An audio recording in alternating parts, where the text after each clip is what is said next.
Shalom, damai di hati, saudara-saudara jemaat Tuhan.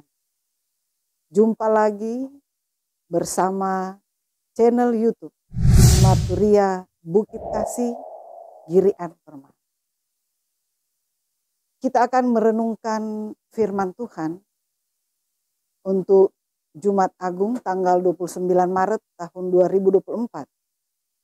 Dengan bacaan Alkitab dalam Lukas pasal 23 ayat 44 sampai 56. Yang bertemakan tabir suci terbelah dua. Namun sebelumnya mari kita satu di dalam doa. Kita berdoa. Bapa kekal dalam kerajaan surga. Saat ini kami rindu untuk mendengar dan merenungkan akan kebenaran firman. Sebab sebagai orang yang percaya kepadamu,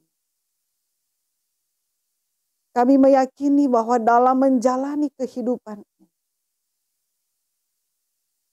sesungguhnya kami selalu membutuhkan Tuhan.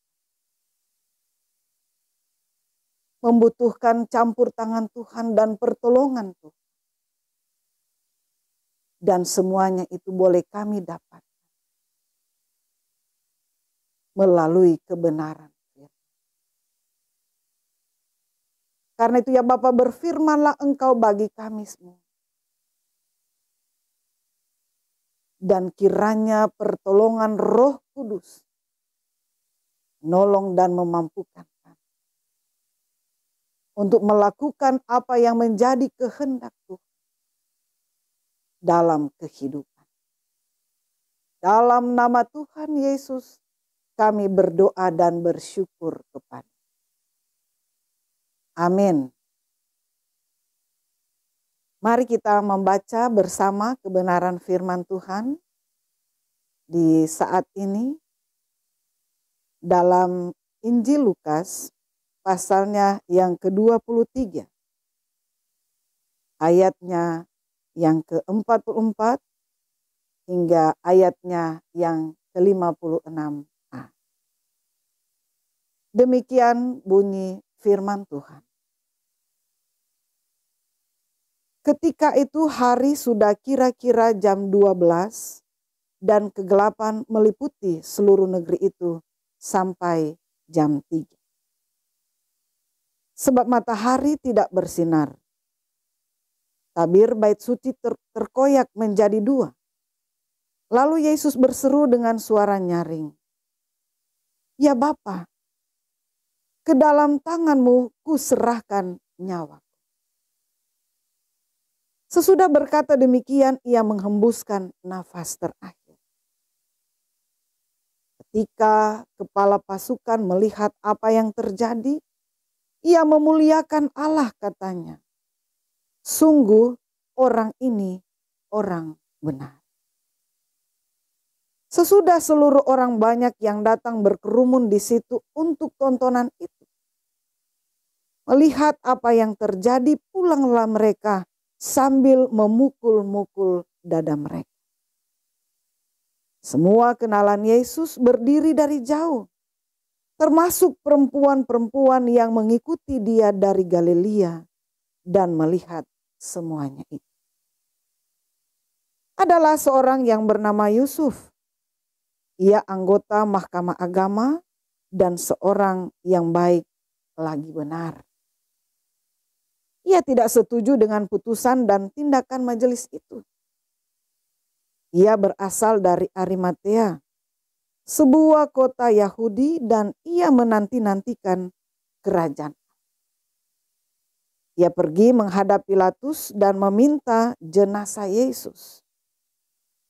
Sesudah menurunkan jenazah itu, ia mengafaninya dengan kain linen, lalu membaringkannya di dalam kubur yang dibuat di bukit batu, di mana belum pernah dibaringkan jenazah. Hari itu hari persiapan dan Sabat hampir mulai. Perempuan-perempuan yang datang bersama Yesus dari Galilea ikut serta dan mereka melihat kubur itu dan bagaimana jenazahnya dibaringkan. Setelah pulang mereka menyediakan rempah-rempah dan minyak. Demikianlah kebenaran firman Tuhan dalam Injil Lukas pasal 23 ayat 44 sampai ayatnya yang ke-56. Jemaat yang dikasihi oleh Tuhan Yesus Kristus. Hari ini merupakan hari paling bersejarah dalam iman Kristen. Hari di mana mata dan hati kita terarah kepada Yesus Kristus. Yang menjalani Via Dolorosa atau yang biasa kita sebut sebagai jalan sengsara. Yesus menjalani semua proses penderitaan yang puncaknya ia mati di kayu salib. Dalam kesetiaan dan ketaatan. Kisah dari Taman Getsemani sampai di Bukit Tengkorak atau Golgota merupakan kisah yang sedih, kisah yang dramatis. Karena di dalamnya ada pengkhianatan, ada penolakan, ada hinaan, penuh derita, sengsara, dan bahkan kematian. Namun dari kisah ini, bagi gereja, bagi orang percaya, kita mengenalnya dengan sebutan Jumat Agung. Bukan Jumat penderitaan atau duka cita. Atau Jumat berkabung. Tapi Jumat Agung yang merujuk pada kematian Yesus Kristus di kayu salib. Yang menunjukkan tentang keagungan dan pentingnya peristiwa kematian Yesus Kristus itu bagi kita dalam kehidupan iman percaya kita.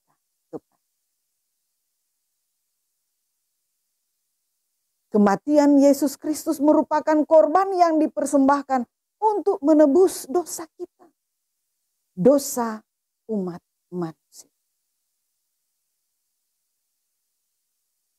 Setelah semua penderitaan yang dialami oleh Yesus Kristus.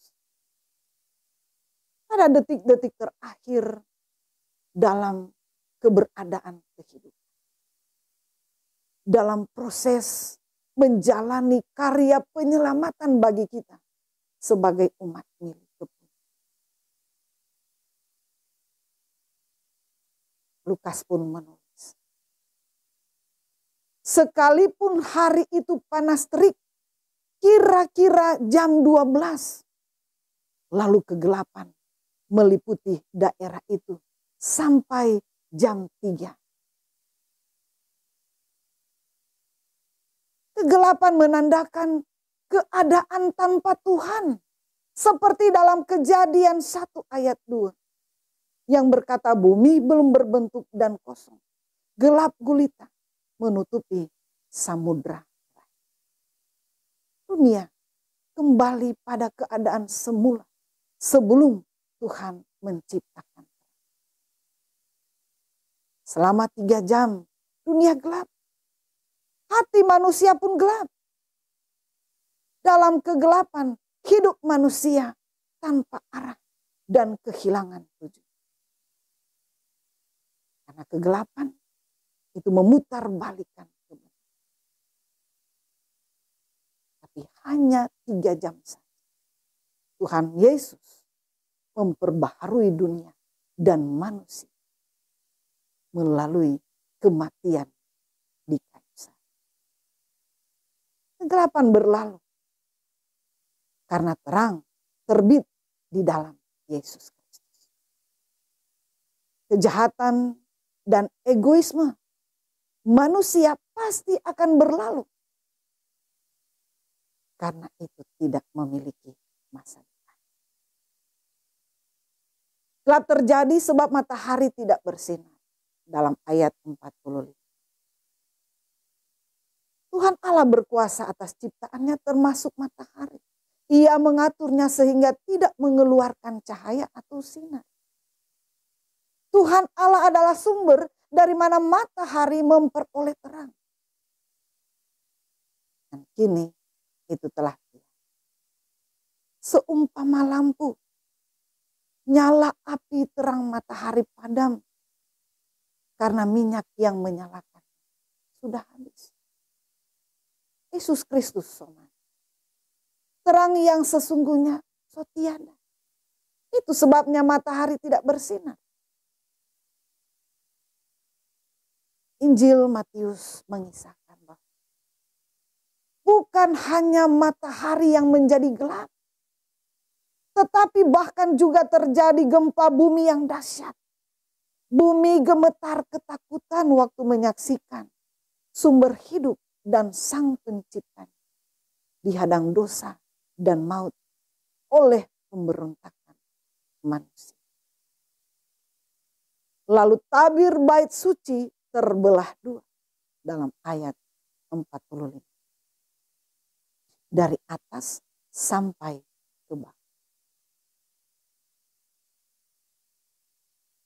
Kata tabir di sini merujuk pada tirai tebal yang memisahkan tempat kudus dan tempat maha kudus di dalam bait suci.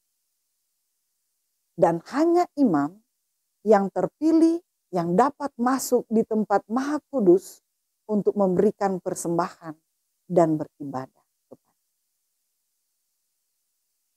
Tabir melambangkan pemisahan manusia dari hadirat Tuhan Allah sebagai penghalang yang membatasi akses langsung ke hadapan.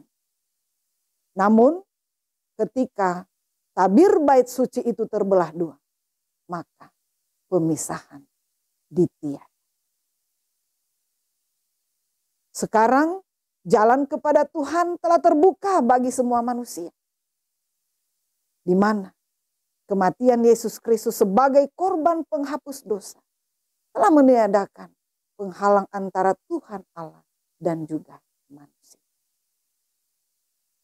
Tabir yang terbelah menyatakan bahwa semua orang sekarang memiliki akses langsung untuk datang kepada Tuhan Allah melalui iman dalam Yesus Kristus.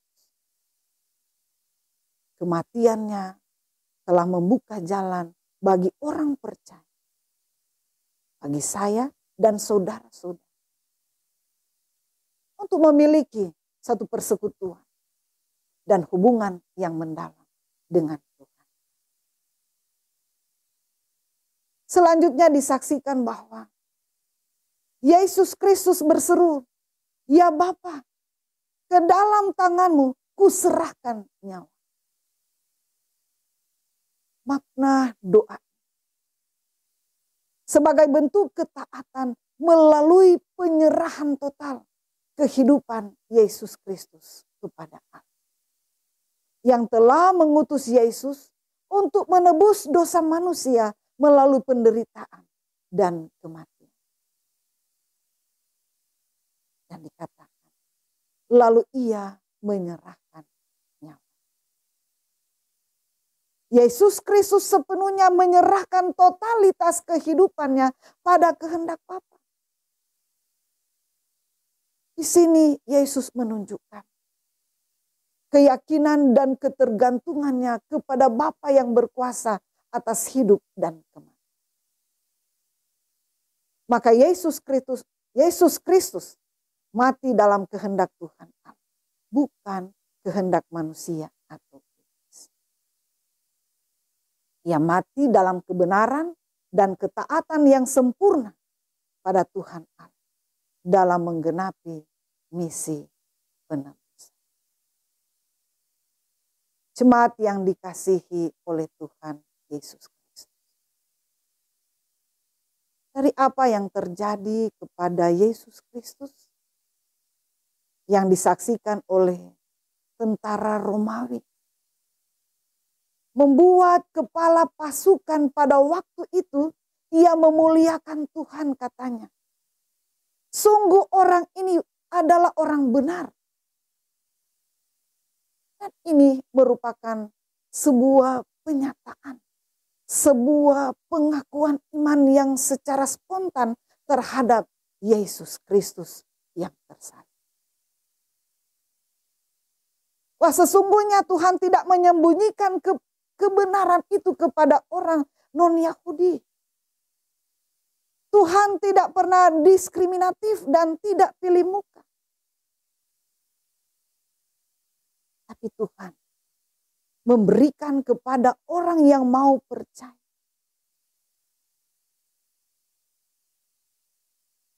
kemampuan untuk mengenal kasih dan juga mau menghormati. Demikian juga orang banyak yang menyaksikan penyaliban Yesus Kristus. Mereka pulang sambil memukul-mukul diri mereka. Karena mereka sadar dan mereka menyesal atas semua perbuatan dan kesalahan yang telah mereka lakukan. Samping itu semua kejadian yang terjadi pada Yesus Kristus dan reaksi baik dari kepala pasukan maupun orang banyak itu disaksikan oleh orang-orang terdekat dari Yesus Kristus. Menjadi saksi hidup atas kematian, tapi juga semua peristiwa yang terjadi. Dicatat bahwa kejadian-kejadian itu disaksikan dari jauh oleh 3 perempuan murid Yesus Kristus yang setia mengikutinya dari Galilea. Yaitu Maria Magdalena, Maria ibu Yakobus dan Yusuf. Dan ibu dari anak-anak Zebedeus. Artinya kematian Yesus Kristus itu adalah nyata. Ada saksi matanya. Peristiwa kematian Yesus Kristus di kayu salib itu bukan hoax. Bukan berita dusta. Tapi berita. Tapi peristiwa yang sungguh-sungguh benar-benar terjadi. Setelah Yesus Kristus mati, kita melihat bahwa ada reaksi juga yang datang dari seorang yang bernama Yusuf. Ia anggota majelis besar Mahkamah Agama atau Sanhedrin. Yusuf ini adalah seorang yang baik dan benar. Dan ia berasal dari Arimatea, sebuah kota Yahudi di mana ia menanti-nantikan kerajaan Allah dalam kehidupan. Dalam kesaksian firman Tuhan ini dikatakan bahwa Yusuf dia menolak keputusan dan tindakan majelis yang telah menghukum mati Yesus Kristus. Karena itu ia datang menghadap Pilatus dan memohon supaya mayat Yesus diturunkan dan dimakan. Dan dikatakan permohonannya diterima. Ia mengapani atau membungkus mayat Yesus Kristus, bahkan menguburkannya di gua. Sebab hari itu adalah hari persiapan Sabat hampir. Dan para murid Yesus, yaitu perempuan-perempuan yang ada di sana, mereka menyaksikan apa yang diperbuat oleh Yesus. Mereka melihat tempat di mana Yesus dikubur.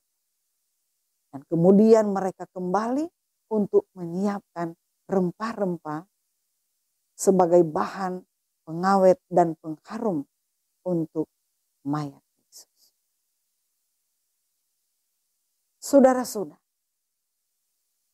bagi gereja, Jumat Agung merupakan hari yang penuh makna untuk mengingat dan merenungkan, serta memaknai penderitaan dan pengorbanan dan kematian Yesus Kristus demi menebus dosa-dosa.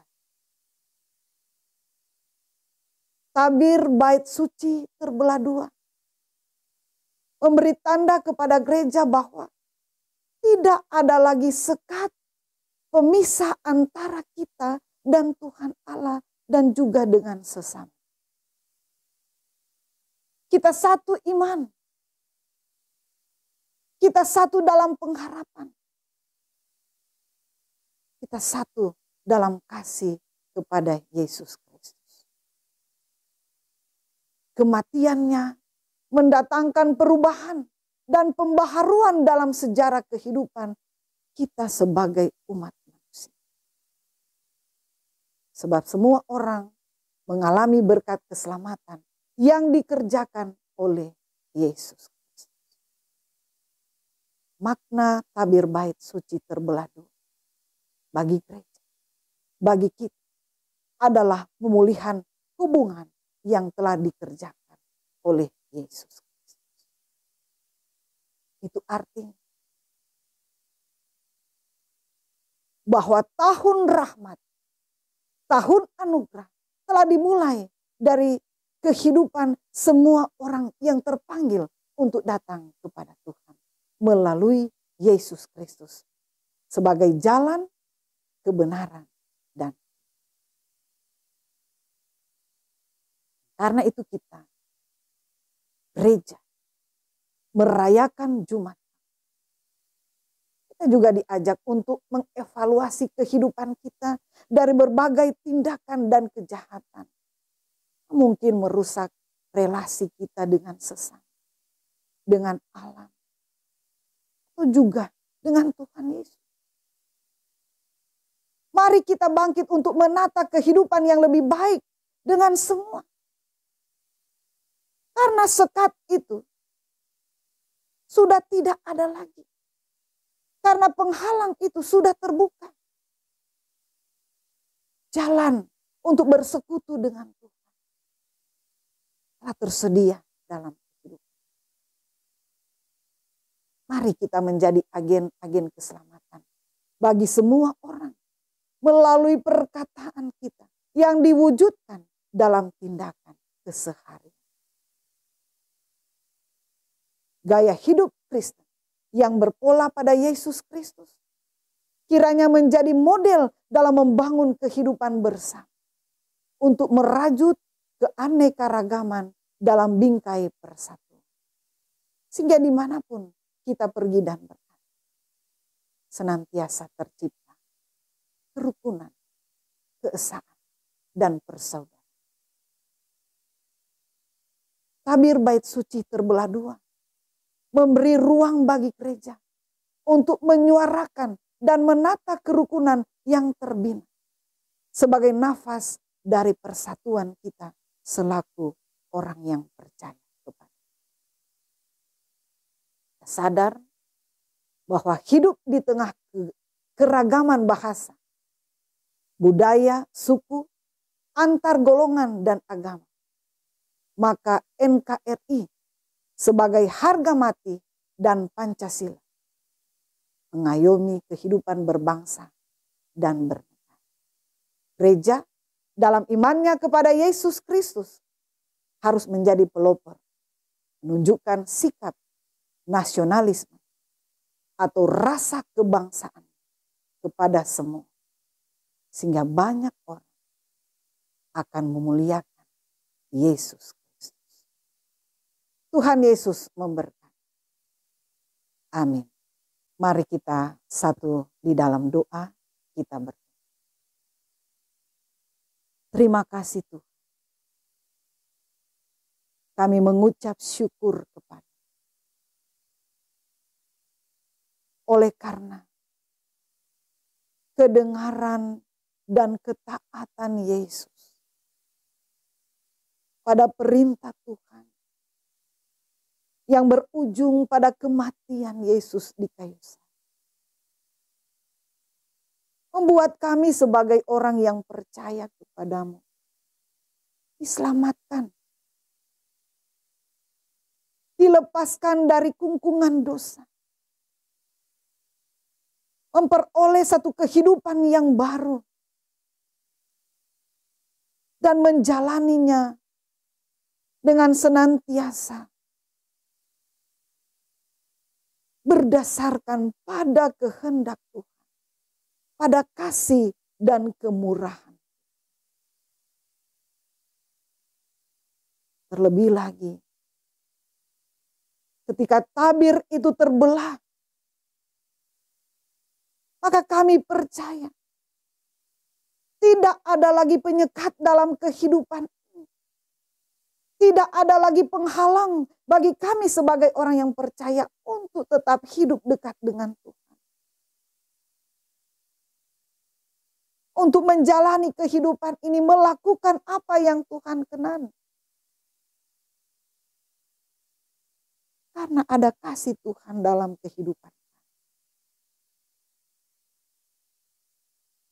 Dan karena pengorbanan Tuhan, membuat kami sebagai umat milik kepunyaan dapat menata kehidupan kami untuk selalu ada di jalan kebenaran, jalan kehidupan, dan bahkan jalan keselamatan. Karena itu Tuhan, berkatilah kehidupan kami semua yang percaya kepadamu, yang tetap mau hidup taat dan setia melakukan apa yang menjadi kehendak Tuhan. Berkati juga saudara-saudara kami yang boleh menyaksikan kebenaran firman Tuhan ini lewat channel YouTube Multimedia Marturia Jemaat Gemim Bukit Kasih Giri Anteng, supaya dapat memaknai perjalanan kehidupan di tengah dunia milik Tuhan ini dengan selalu mengagungkan akan kebesaran kasih Tuhan dan mendasarkan kehidupan dalam kasih dan anugerah. Sehingga sungguh keberadaan kehidupan kami semua senantiasa terberkati. Karena semuanya itu selalu berdasarkan pada kehendak. Kami meyakini tidak sia-sia kami percaya dan hidup mengandalkan. Karena Tuhan berkuasa atas kehidupan. Dan kami percaya semua rencana dan rancangan Tuhan indah dalam kehidupan. Bahkan semuanya itu dipenuhi dengan damai dan sejahtera yang berasal. Karena itu Tuhan, kiranya Engkau senantiasa menguatkan iman percaya kami. Supaya dalam keyakinan yang teguh kami tetap kokoh di dalam. Kami selalu dapat mengatakan ya dan amin atas semua perbuatan baik dalam kehidupan. Berdoa untuk tim multimedia Marturia Jemaat Gemim Bukit Kasih Giri Anteng. Tuhan kiranya terus memberkati dengan kuat dan sehat, dengan hikmat dan kebijaksanaan. Dan dalam tugas serta tanggung jawab yang telah dipercayakan, semuanya itu senantiasa dilakukan berdasarkan kasih dan kemurahan Tuhan, berdasarkan takut akan Tuhan. Sehingga semuanya itu oleh mendatangkan berkat-berkat Tuhan, baik berkat-berkat jasmani, teristimewa berkat-berkat rohani dalam kehidupan pribadi, bersama keluarga, tapi juga dalam semua tugas tanggung jawab yang telah Tuhan. Pujilah Engkau ya Tuhan Yesus Kristus.